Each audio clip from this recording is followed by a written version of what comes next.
দিদি, তোমার নতুন বৌমাকে তো দেখালে না, কই ও? দেখো দেখি। দাঁড়া ডাকছি। বৌমা, ও বৌমা। কি হয়েছে মা? এই যে তোমার এটা কাকি শাশুড়ি। বসো বৌমা, বসো। তুমি কি কি রান্না করতে পারো বৌমা? আমি তো কিছুই পারি না।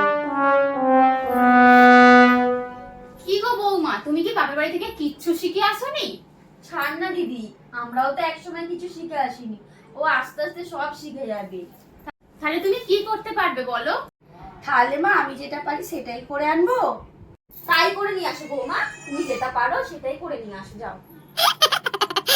ঠিক আছে, আমি তাহলে যাচ্ছি। মা মা মা, এনেছি। 30 ml খাবে না 60 ml খাবে? ছ্যা ছ্যা ছ্যা ছ্যা ছ্যা, পুরো মুখটা পোড়ালো রে। হাই কপাল, দিদি তুই কি বউ নিয়ে এসেছিস?